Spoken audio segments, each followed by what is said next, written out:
Você já parou para pensar que os verdadeiros heróis podem estar bem diante dos seus olhos, mas passam despercebidos? Esta é a história real e emocionante de Maria das Dores, uma simples empregada doméstica que fez o que a polícia não conseguiu: resolver um mistério que permaneceu enterrado por décadas. Se você gosta de histórias de superação, mistério e justiça, inscreva-se no canal e ative o sininho para não perder nenhuma história inspiradora como esta. E não se esqueça, deixe seu like e polegar apontando para cima se você acredita que qualquer pessoa pode fazer a diferença, independente de sua posição social. Vamos lá! Maria das Dores tinha 53 anos e mãos calejadas de uma vida inteira dedicada ao trabalho doméstico. Há 15 anos ela limpava, passava e cozinhava na casa dos Almeida, uma família tradicional do bairro de Perdizes, em São Paulo. A senhora Helena Almeida a tratava com respeito, diferente de outras patroas que Maria havia conhecido ao longo da vida. Foi por isso que, quando a tragédia aconteceu, Maria sentiu como se tivesse perdido alguém da própria família. Tudo começou numa terça-feira chuvosa de março de 2015. Maria chegou para trabalhar às 7 da manhã, como sempre fazia, e estranhou o silêncio incomum que pairava sobre o casarão. Normalmente, a essa hora, Dona Helena já estaria na cozinha tomando seu café com leite e lendo o jornal. Mas naquele dia, a casa estava mergulhada numa quietude perturbadora. Maria subiu as escadas chamando pela patroa. O quarto estava vazio, a cama perfeitamente arrumada, como se ninguém tivesse dormido ali. O coração de Maria começou a bater mais rápido. Ela procurou em todos os cômodos, no jardim, na garagem. Nada. Helena Almeida, uma senhora de 72 anos que mal saía de casa sozinha, havia simplesmente desaparecido. Foi Maria quem ligou para a polícia. Foi ela quem consolou o senhor Paulo Almeida, marido de Helena, quando ele chegou em casa do trabalho e encontrou a confusão. A polícia veio, fez perguntas, examinou a casa superficialmente. Não havia sinais de arrombamento, de luta, de violência. As joias de Helena estavam todas no lugar, assim como seu dinheiro e cartões de crédito. Até mesmo a bolsa estava pendurada na cadeira do quarto. Os policiais anotaram tudo em seus cadernos com expressões de tédio mal disfarçado. Maria percebeu, com uma pontada de raiva no peito, que eles já haviam chegado a uma conclusão. Para eles, Helena era apenas mais uma idosa confusa que havia saído de casa e se perdido. Acontece muito com pessoas da idade dela, disse um dos investigadores, quase com desdém. Provavelmente ela vai aparecer em algum hospital ou abrigo nos próximos dias. Mas Maria conhecia Helena melhor que ninguém, melhor até que o próprio marido, que passava mais tempo no escritório que em casa. Helena não estava senil. Tinha uma memória afiada, resolvia palavras cruzadas difíceis, administrava as finanças da casa com precisão matemática. Algo estava terrivelmente errado, e Maria podia sentir isso em suas entranhas. As semanas se arrastaram. A polícia realizou buscas perfunctórias, verificou hospitais e necrotérios, mas o caso logo esfriou. Para os investigadores, era apenas mais um entre centenas de desaparecimentos registrados todos os meses. Não havia glamour nisso, não havia manchetes de jornal, não havia pressão política para resolvê-lo. Helena Almeida era uma aposentada sem conexões influentes, e seu caso foi arquivado depois de apenas 3 meses de investigação morna. Paulo Almeida afundou-se em depressão. Os filhos do casal, que moravam em outros estados, vinham aos fins de semana mas logo retornavam às suas vidas.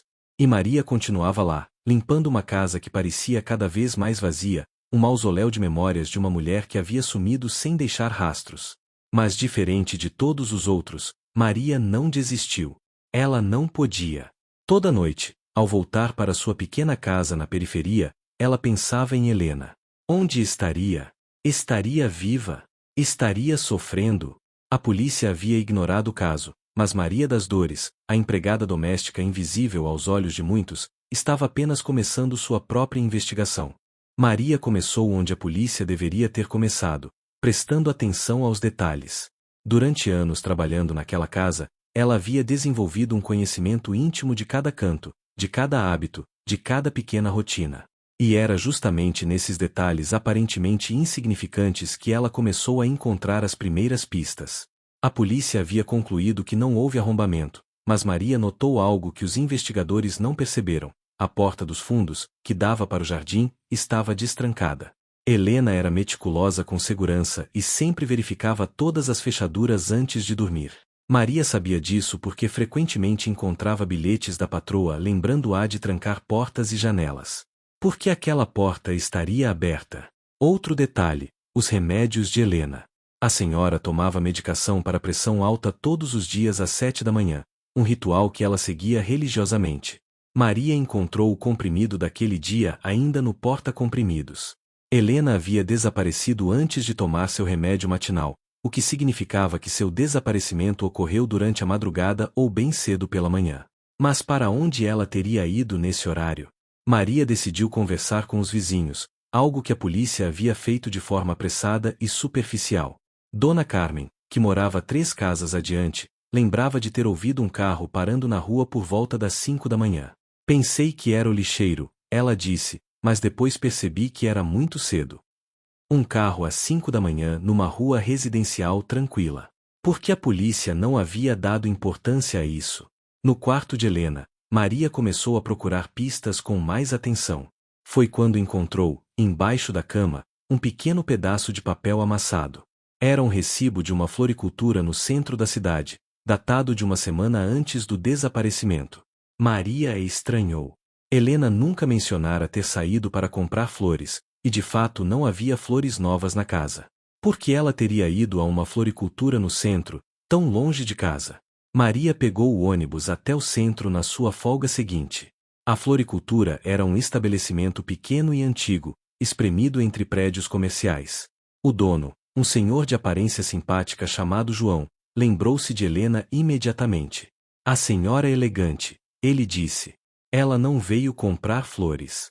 Veio fazer perguntas sobre um cliente. O coração de Maria acelerou. Que tipo de perguntas? Ela queria saber sobre um homem que comprava sempre o mesmo tipo de flor aqui. Rosas brancas. Toda semana, religiosamente, há anos. Ela mostrou uma foto dele e perguntou se eu o conhecia. Disse que precisava muito falar com ele, que era urgente. Maria sentiu um arrepio. Helena estava investigando alguém. Mas quem? E por quê? João não soube dizer o nome do homem das rosas brancas, mas lembrava que ele sempre pedia para entregar as flores no mesmo endereço, o cemitério da Consolação. As peças começavam a se encaixar, ainda que formassem um quadro confuso. Helena estava seguindo alguém, investigando algo por conta própria. Maria voltou à casa dos Almeida determinada a descobrir mais. Ela passou horas no escritório de Helena, algo que normalmente não fazia por respeitar a privacidade da patroa. Foi então que encontrou, escondido no fundo de uma gaveta, um envelope amarelado. Dentro havia fotos antigas, da década de 1970. Numa delas, uma Helena jovem e bonita aparecia ao lado de um rapaz de cabelos escuros e sorriso largo. No verso, em letra delicada, estava escrito apenas, Tomás, 1973. Maria virou a foto novamente e estudou o rosto do jovem. Havia algo familiar nele, algo que ela não conseguia identificar. Junto com as fotos havia recortes de jornal antigos, notícias sobre um acidente de carro que havia matado um jovem estudante. O nome na matéria: Tomás Henrique Silva. Maria sentou-se pesadamente na cadeira do escritório. Helena guardava memórias de alguém que havia morrido há mais de 40 anos.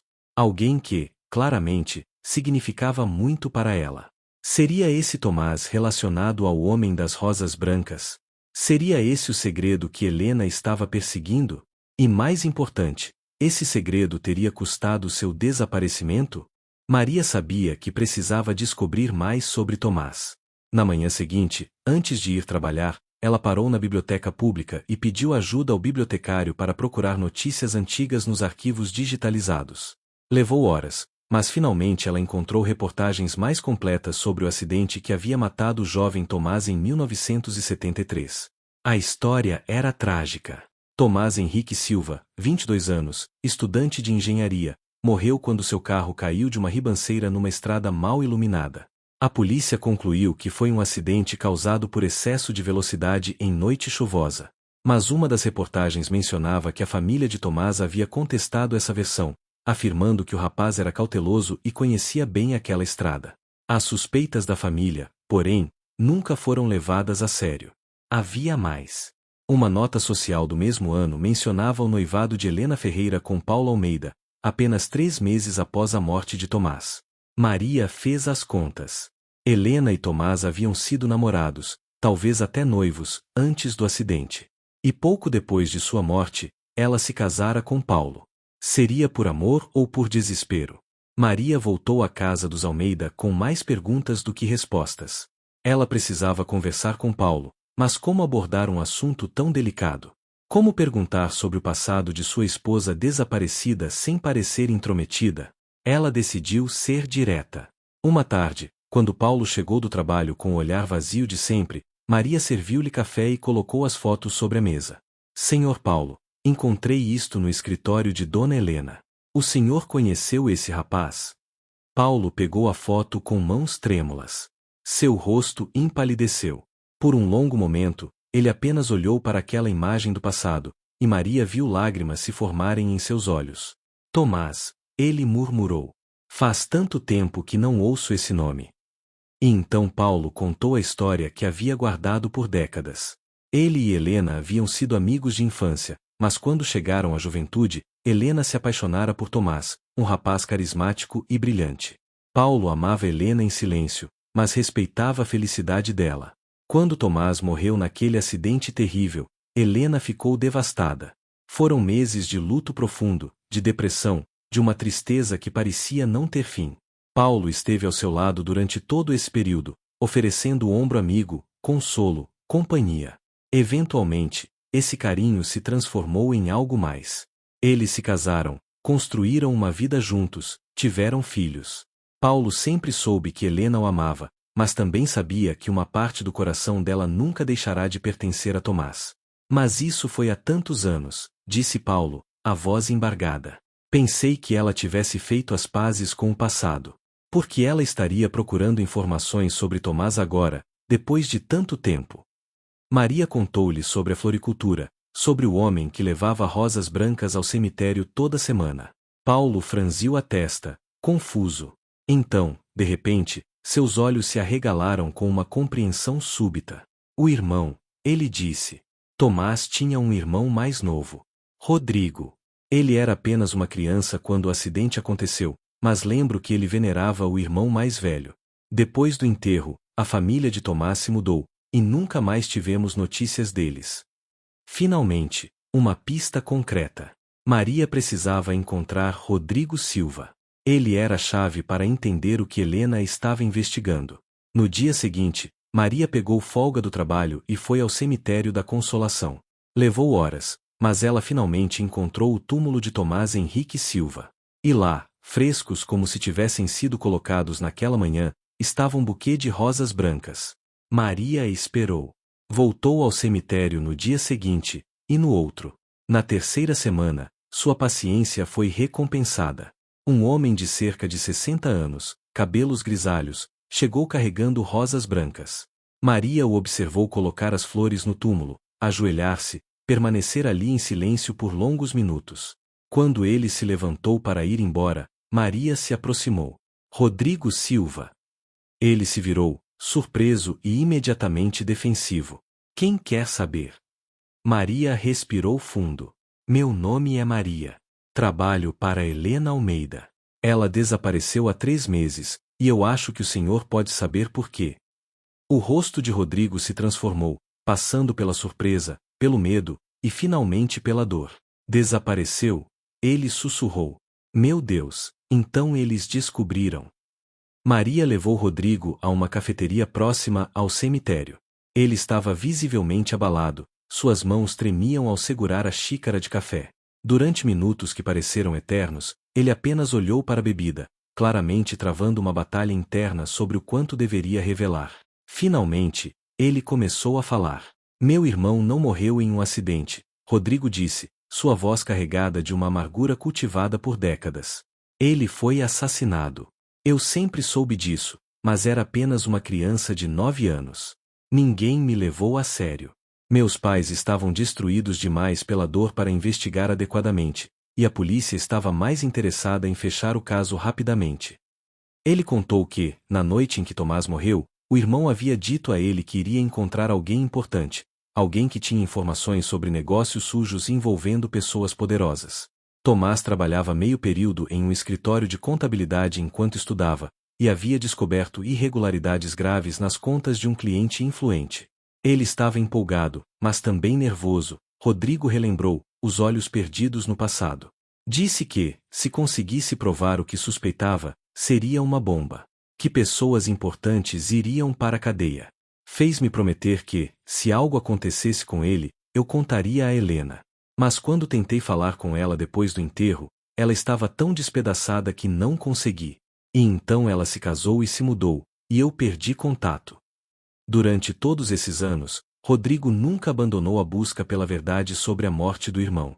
Já adulto, ele contratou investigadores particulares com o pouco dinheiro que conseguia juntar. Descobriu que, na noite do acidente, havia marcas de tinta de outro veículo no carro de Tomás, sugerindo que ele havia sido forçado para fora da estrada. Mas quando tentou reabrir o caso, encontrou apenas portas fechadas e ameaças veladas. As pessoas envolvidas naquele esquema de corrupção eram poderosas. Ainda são.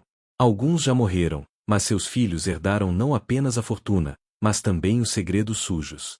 Eles não querem que a verdade venha à tona. Maria sentiu um calafrio percorrer sua espinha. E Helena descobriu tudo isso. Rodrigo assentiu gravemente. Há cerca de 6 meses, ela me encontrou. Não sei como conseguiu meu endereço, mas ela apareceu na minha porta. Disse que nunca havia conseguido aceitar a morte de Tomás, que sempre sentiu que havia algo errado. Durante anos, ela fez sua própria investigação silenciosa. E recentemente, ela havia encontrado provas. Helena, contou Rodrigo, havia descoberto documentos antigos guardados por Paulo, sem que ele soubesse da importância deles. Paulo havia trabalhado no mesmo escritório de contabilidade que Tomás décadas atrás, antes de abrir seu próprio negócio. Entre papéis velhos que Paulo guardara da época, Helena encontrou cópias de documentos que Tomás havia feito antes de morrer, documentos que provavam o esquema de lavagem de dinheiro e evasão fiscal que ele havia descoberto. Ela me procurou porque queria saber se eu tinha mais informações. Mostrei-lhe tudo o que havia coletado ao longo dos anos. Juntos, percebemos que tínhamos provas suficientes não apenas do crime original, mas também de como ele havia sido encoberto, envolvendo policiais corruptos da época. Maria mal podia acreditar. Helena, a senhora elegante e quieta que ela conhecia há 15 anos, era na verdade uma investigadora determinada, buscando justiça para um amor perdido há décadas. Eu a avisei, Rodrigo continuou, a voz quebrando. Disse a ela para ter cuidado, que essas pessoas eram perigosas. Mas Helena estava determinada. Disse que iria à polícia, que desta vez as provas eram irrefutáveis. Combinamos de nos encontrar na semana seguinte para decidir o melhor caminho. Mas ela nunca apareceu. Tentei ligar, mas ninguém atendia. E eu tive medo. Achei que talvez ela tivesse desistido, ou que havia me esquecido. Nunca imaginei que ela tivesse desaparecido, Maria completou. Uma raiva ardente começou a crescer em seu peito. Helena não havia se perdido, não estava confusa ou senil como a polícia havia sugerido. Ela havia sido silenciada. E Maria estava determinada a descobrir por quem e onde ela estava agora. Preciso ver essas provas, Maria disse.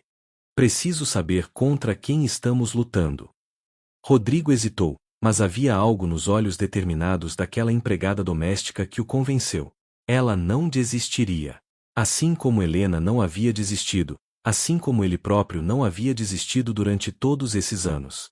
Rodrigo levou Maria até seu modesto apartamento em Santana. O lugar era um santuário dedicado à memória de Tomás e à busca pela verdade. Uma parede inteira estava coberta com fotos, documentos, recortes de jornal, linhas coloridas conectando pessoas e eventos num painel digno de um filme policial. Maria ficou impressionada com a dedicação obsessiva daquele homem. Passei minha vida inteira nisso, Rodrigo disse, com uma mistura de orgulho e tristeza. Minha esposa me deixou por causa dessa obsessão. Meus filhos mal me falam. Mas eu não podia deixar meu irmão morrer em vão, sabe? Não podia deixar que aqueles assassinos continuassem suas vidas como se nada tivesse acontecido. Ele mostrou a Maria os documentos que Tomás havia copiado antes de morrer, páginas e páginas de registros contábeis mostrando como a empresa construtora Liberato, uma das maiores empreiteiras de São Paulo nos anos 70, desviava dinheiro público de contratos superfaturados. O esquema envolvia políticos, fiscais e policiais. Eram milhões em valores da época. O patriarca da família Liberato morreu há 10 anos, Rodrigo explicou, apontando para uma foto de um homem de aparência arrogante. Mas seus 3 filhos herdaram o império. A construtora ainda existe, ainda é poderosa, ainda consegue contratos milionários. E os filhos aprenderam bem com o pai. Continuam usando os mesmos métodos sujos. Maria estudou as fotos dos filhos. Marcelo, o mais velho, agora CEO da construtora. Eduardo, o do meio, que havia se tornado advogado e cuidava dos aspectos legais do negócio. E Ricardo, o caçula, envolvido com política. Todos homens influentes, ricos, poderosos. E possivelmente, assassinos. Helena tinha um plano, Rodrigo continuou. Ela conhecia um jornalista investigativo, alguém em quem confiava. A ideia era entregar toda a documentação a ele, para que a história fosse publicada e se tornasse pública demais para ser encoberta. Uma vez publicada, as autoridades não teriam escolha senão investigar adequadamente. E os Liberato descobriram, Maria concluiu. Devem ter descoberto. Talvez estivessem vigiando Helena, ou talvez alguém a tenha traído. Não sei. Mas é a única explicação para o desaparecimento dela. Maria sentiu o peso da situação. Ela era uma simples empregada doméstica, sem recursos, sem influência, sem qualquer tipo de poder. Como poderia enfrentar pessoas tão poderosas? Mas então ela pensou em Helena, a única patroa que a havia tratado com verdadeira dignidade, a mulher que desaparecera sem que ninguém a procurasse de verdade. Ela não podia simplesmente desistir. Preciso de cópias de tudo isso, Maria disse, surpreendendo-se com a firmeza de sua própria voz. E preciso saber, existe alguma propriedade da família Liberato onde eles poderiam estar mantendo Helena? Algum lugar isolado? Rodrigo pensou por um momento, depois foi até seu computador. A construtora tem vários imóveis. Mas há um em particular, uma chácara nos arredores de Cotia, registrada no nome da esposa de Marcelo. É isolada, afastada, perfeita para. Ele não precisou completar a frase. Maria sabia que não podia ir à polícia. Helena havia descoberto que policiais estavam envolvidos no encobrimento original do assassinato de Tomás. Mesmo que fossem policiais diferentes agora, a corrupção tinha raízes profundas. Em quem podia confiar? Foi então que ela se lembrou de alguém, Débora, sua vizinha, que trabalhava como assistente social e tinha contatos em ONGs de direitos humanos e organizações de imprensa independente. Se Maria conseguisse chegar até as pessoas certas, talvez pudesse criar pressão pública suficiente para forçar uma investigação real. Nos dias seguintes, Maria trabalhou em segredo. De dia, fingia normalidade na casa dos Almeida, cozinhando e limpando como sempre. Paulo nem notava sua presença, tão absorto estava em sua própria tristeza. À noite, Maria se reunia com Rodrigo e Débora, planejando cuidadosamente seus próximos passos. Débora conseguiu contato com um jornalista investigativo de um grande portal de notícias, alguém conhecido por não ter medo de mexer com poderosos. Mas ele queria mais do que documentos antigos. Queria provas de que Helena estava realmente desaparecida por causa disso, algo concreto ligando os Liberato ao caso atual. Precisamos de evidências, o jornalista disse quando se encontraram secretamente num café escondido. Gravações, fotos, testemunhas. Algo que não possam negar. Maria sabia o que precisava fazer, mesmo sabendo o quanto era perigoso. Ela precisava ir até aquela chácara em Cotia. Precisava descobrir se Helena estava lá. E precisava encontrar uma forma de provar o envolvimento dos Liberato. Era uma missão quase suicida para uma mulher sozinha, mas Maria das Dores não havia chegado tão longe para desistir agora. Maria passou uma semana planejando cada detalhe. Rodrigo queria acompanhá-la, mas ela recusou. Se algo der errado, alguém precisa contar a história, ela argumentou. Débora conseguiu um celular velho com câmera funcionando, e Maria passou noites praticando como usá-lo discretamente. Ela também comprou um pequeno gravador de voz que poderia esconder nas roupas. No sábado de manhã, Maria pegou 2 ônibus e um táxi até as proximidades da chácara em Cotia. O motorista do táxi estranhou o destino, mas o dinheiro extra que Maria ofereceu o convenceu a não fazer perguntas. Ela pediu para ser deixada a 1 quilômetro da propriedade, dizendo que iria visitar uma amiga. A chácara era grande, cercada por muros altos e portões de ferro. Maria caminhou ao redor do perímetro, procurando um ponto de entrada. Sua vida inteira de trabalho doméstico a havia ensinado a ser invisível, a passar despercebida. Ela usou esse dom agora, vestindo roupas simples, carregando uma sacola de feira, parecendo apenas mais uma trabalhadora comum. Foi quando ela viu uma van de entrega parada em frente ao portão. O entregador discutia com alguém pelo interfone. Maria se aproximou casualmente e, quando o portão se abriu para o entregador entrar, ela se manteve perto o suficiente para deslizar para dentro antes que se fechasse. Seu coração batia tão forte que ela temia que todos pudessem ouvi-lo. A propriedade era imensa, com uma casa principal e várias construções anexas. Maria se escondeu atrás de arbustos, observando o movimento. Havia seguranças, mas não tantos quanto ela temia. Esperou até que o entregador saísse e os seguranças estivessem distraídos para se mover. Ela verificou primeiro a casa principal, espiando pelas janelas. Havia empregadas limpando, uma cozinheira na cozinha. Mas nenhum sinal de Helena. Maria começava a duvidar de sua teoria quando viu um dos seguranças saindo de um galpão nos fundos da propriedade, carregando uma bandeja com comida. Por que levar comida para um galpão? Com cuidado extremo, Maria esperou que ele voltasse para casa e então se aproximou do galpão. A porta estava trancada, mas havia uma janela pequena e alta.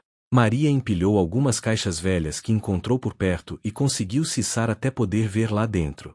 O que ela viu fez seu sangue gelar. Numa sala improvisada nos fundos do galpão, estava Helena Almeida. Magra, pálida, mas viva. Ela estava sentada numa cama simples, lendo um livro, aparentemente ilesa fisicamente mas claramente prisioneira.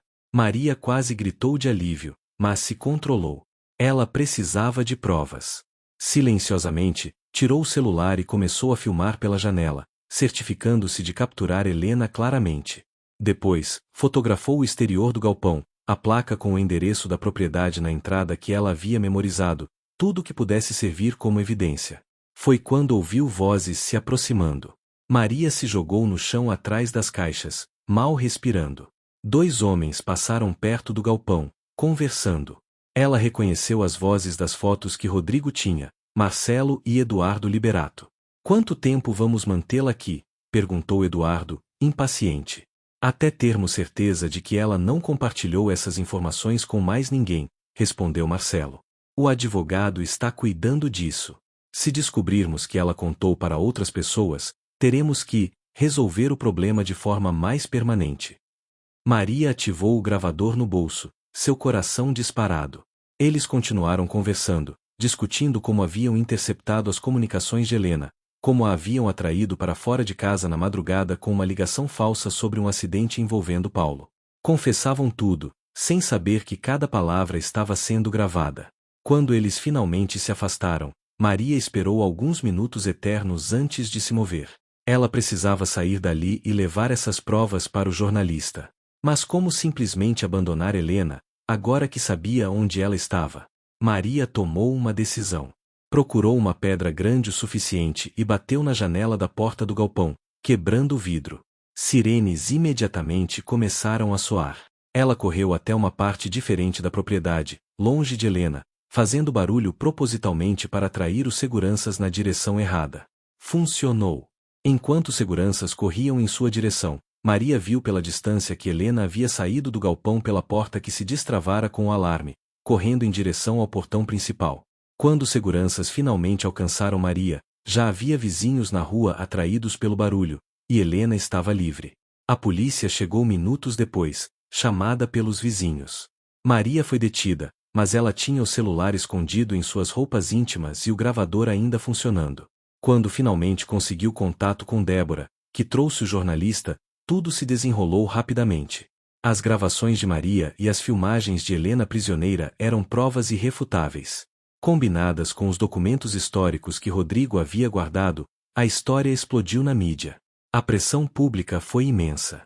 A Polícia Federal assumiu o caso, e investigações foram abertas não apenas sobre o sequestro de Helena, mas também sobre as irregularidades da construtora Liberato, tanto antigas quanto atuais.